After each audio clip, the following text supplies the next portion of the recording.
करवाए, फिर उसको केबल पे चलवाया तो ना पता चला कोई। फिर हमने इसका जो ये सर्च से लगवाए, सर्च से लगवा के फिर DPO साहब से लेटर टाइप करवा के इस्लामाबाद भिजवाया जी।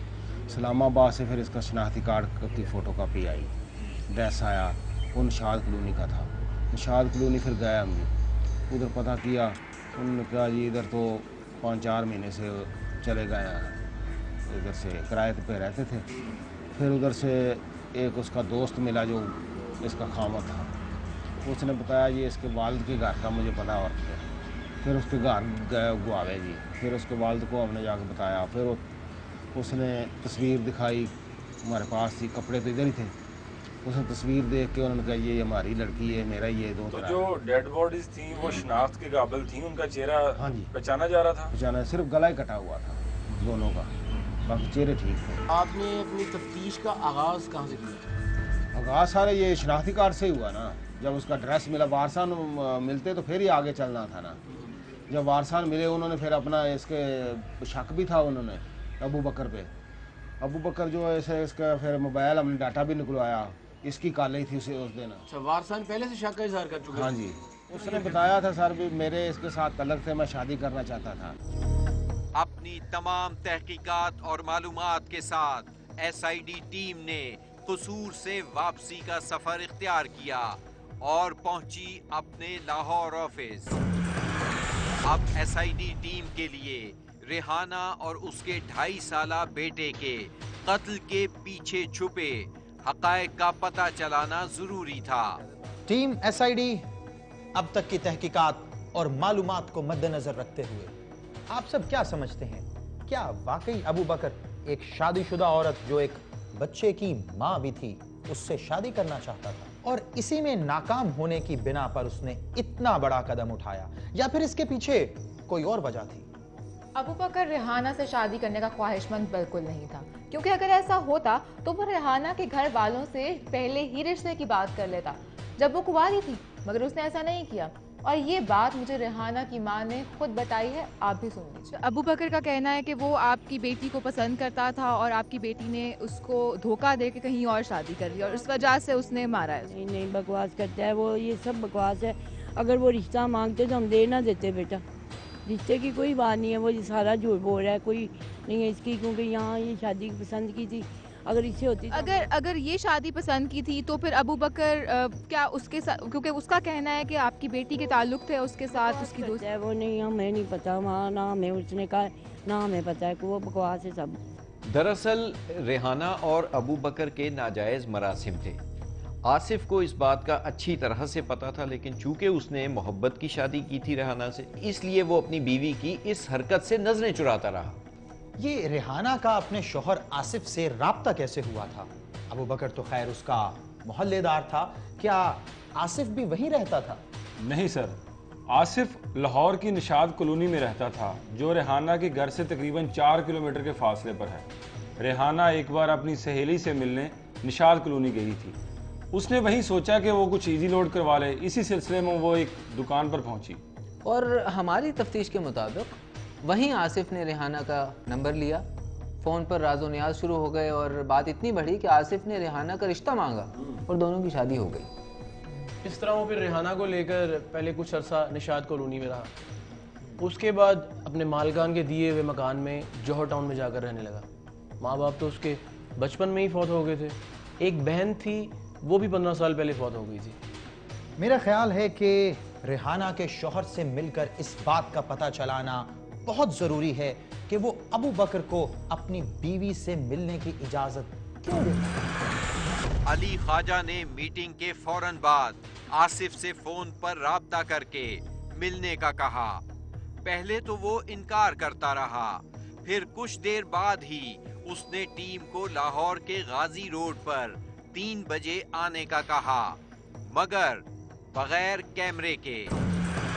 तारिक, अंबर और अली टीम की सूरत में आसिफ से मिलने रवाना हुए।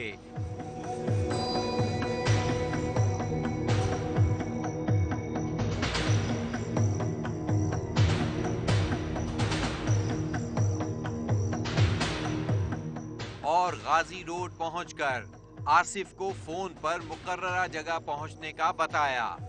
कुछ ही देर में आसिफ वहां पहुंच गया। तीनों उससे बात शुरू करते हैं और मना लेते हैं कि वो हमें अपने घर ले चले। घर चलते हैं, आपसे बात करते हैं कैमरे के ऊपर, ठीक है? चलें। उसकी रजामंदी के बाद सब गाड़ी में बैठकर जौहर टाउन उसके घर के लिए रवाना हो जाते हैं। मेरा तो ना माँ है ना मेरा बाप है, ठीक है? मैं किसी के घर में रह रहा हूँ और मुलाजम कर रहा हूँ, वहाँ मेरी बीवी रहती थी मेरे पास। आसिफ ने ये इंकिशाफ किया कि वो पाकिस्तान में पैदा हुआ, पाकिस्तानी है, मगर माँ बाप के बचपन में फौत हो जाने की वजह से वो अपने ही वतन में बिना किसी शनाख्त के फिर रहा है। आज तक उसका शनाख्ती कार्ड नहीं बन सका। आपने रोका कि नहीं अपने घर? मैंने रोका था भाई। कितनी दफा? जब एक दफ़ा ही यहाँ से रोका था, दोबारा नहीं आया। लेकिन वो बार मेरी बीवी का अभी भी पर्स पड़ा है जो उसने यहाँ से छीन के लेके गया था उससे। तो ये वाला जो घर है इसी घर में वो इसी घर, आता था? हाँ जी, यहीं पर एक दफ़ा ही बताया कि आया। उसके बाद नहीं, जब मैंने मना कर दिया, मैंने कहा यहाँ ना। जो आपने पुलिस में रिपोर्ट क्यों नहीं की था? रिपोर्ट मैंने कहा बाद आइएगा।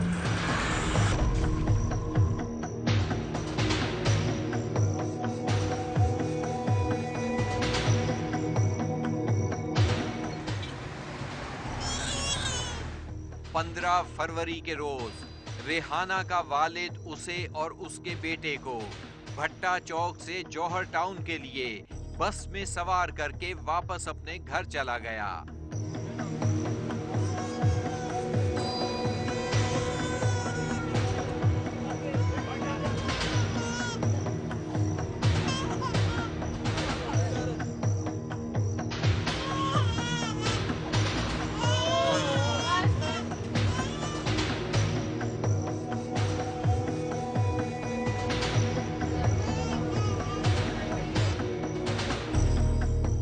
दौरान सफर रेहाना को एक फोन कॉल मौसूल हुई। यह फोन अबू बकर का था, जिसे सुनने के बाद वो घर जाने के बजाय रास्ते में ही बस से उतर गई। यूं रेहाना को उसका बस से उतरना महंगा पड़ गया।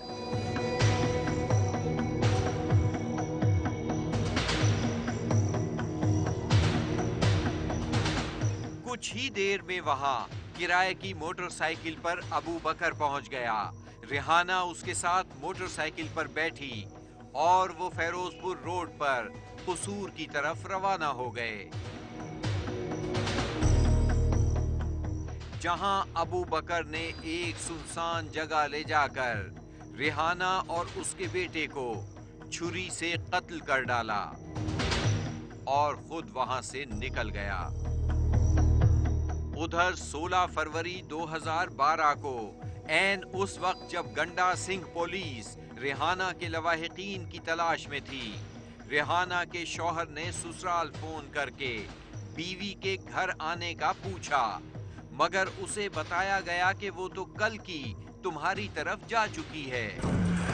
दोनों मां बेटे की लाशें मिलने के बाद पुलिस ने अपनी कानूनी कार्रवाई मुकम्मल की और फिर उन्हें यहीं कसूर में ही दफना दिया गया। पुलिस को तकरीबन 2 माह के बाद नादरा के रिकॉर्ड से रेहाना का शनाख्ती कार्ड मौसूल हुआ। तब कहीं जाके पुलिस उसके माँ बाप तक पहुंची। जब इस बात का आसिफ को पता चला तो उसने सबसे पहले पुलिस के सामने अबू बकर पर शक का इजहार किया। उसके शक के बाद पुलिस पार्टी ने रेड किया अबू बकर के घर, तो उसके घर वालों ने बताया कि अबू बकर तबलीगी दौरे पर गया हुआ है। एक तरफ दीनी रुझान और दूसरी तरफ इतनी संगदिल शख्सियत। सर, मुझे तो लगता है कि अबू बकर एक नफ्सियाती मरीज है जिसे उसके घर वालों की पूरी हिमायत हासिल है। कुछ भी हो, लेकिन ये बात बहुत वाज़ेह है कि मुजरिम जुर्म करने के बाद बच नहीं सकता। पुलिस ने आखिरकार अबू बकर को पकड़ ही लिया। पकड़ा तो वो गया, लेकिन वो अपने जुर्म को मानने के लिए तैयार नहीं था। फिर पुलिस ने अपने रिवायती तरीके से तफ्तीश की। उसने न सिर्फ अपना जुर्म मान लिया, आले कत्ल भी उसने बरामद करवा दिया। ज़रा देखें कैसी मासूम सूरत बनाकर ये इंसान सबको धोखा देने की कोशिश में है। ये वो इंसान नुमा शैतान है जिसने नेकी का लबादा ओढ़कर इंसानियत को धोखा दिया। बिल्कुल ठीक, मगर मेरा ख्याल है कुछ भी हो, हमें अबू बकर की फैमिली का मौक़िफ़ जानना बहुत ज़रूरी है। उमर, आप और अंबर आप दोनों अबू बकर की फैमिली से राब्ता करें और जानने की कोशिश करें कि इस सिलसिले में उनका क्या मौक़िफ़ है।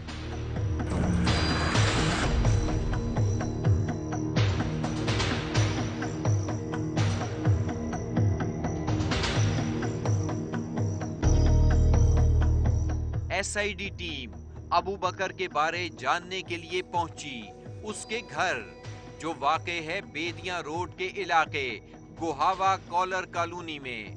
जी, आपका नाम? मेरा नाम मोहम्मद अमीर। अबू बकर आपका बेटा है, उस पर एक इल्ज़ाम आयद किया गया है कि उसने एक माँ और एक उसके बेटे को कत्ल किया है।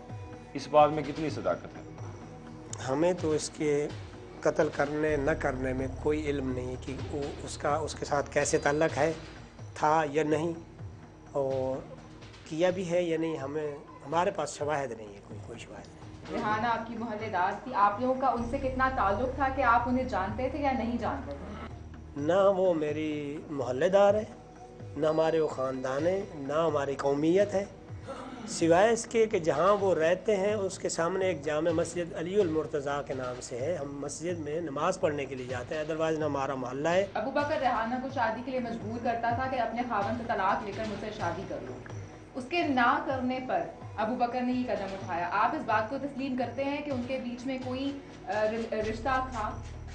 नहीं, वो होगा, मैं नहीं तस्लीम कर। उसकी वजह ये है कि ये सारे साथी बैठे, आप इनसे पूछ रहे, मेरे इल्म में नहीं था कि ये इतना बड़ा प्रोसेस, या मतलब अब आके भी वो एग्री कर रहा है या नहीं कर रहा, वो उसकी जिम्मेदारी मेरे नॉलेज में नहीं था। यानी इसका मतलब ये है कि अबू बकर घर से बाहर जो भी करता था आपके नॉलेज में कभी कुछ नहीं? नहीं, मेरे नॉलेज में। मुझे ये बताइएगा कि अगर आपको आज ये इल्म हुआ है कि आपके बेटे ने इतना संगीन कदम उठाया है, तो आप एक बाप क्या समझते हैं कि क्या आपके बेटे ने जो किया उसको क्या सज़ा मिलनी चाहिए?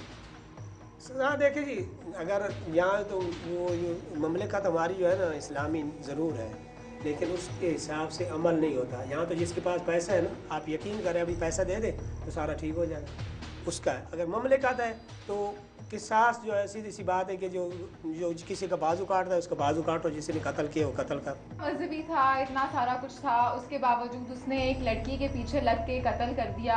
आप एक बाप की हैसियत से सारे इंसिडेंट को किस तरह से देखते हैं? अब वो कर दिया है तो अब वो अपने मुंह का इकरार किए जा रहे हैं। हमारे जो है ना, हमारे बैकग्राउंड ले लें, अगले ले लें, हम अभी तक ये तस्लीम करने के लिए तैयार भी नहीं कि ये काम उसने किया हो। अच्छा, आपने कहा कि उसकी रिप्यूट बहुत अच्छी थी मोहल्ले में भी, तो इस वाक़े से पहले अबू बकर एक जुर्म के इल्ज़ाम में गिरफ्तार हुआ था, वो गिरफ्तारी किस वजह से हुई थी? उसको उठाने गए, ये तंजीम वालों के साथ जाता है, ये कोई इस किस्म के। कौन सी तंजीम के साथ ताल्लुक? कोई पता नहीं।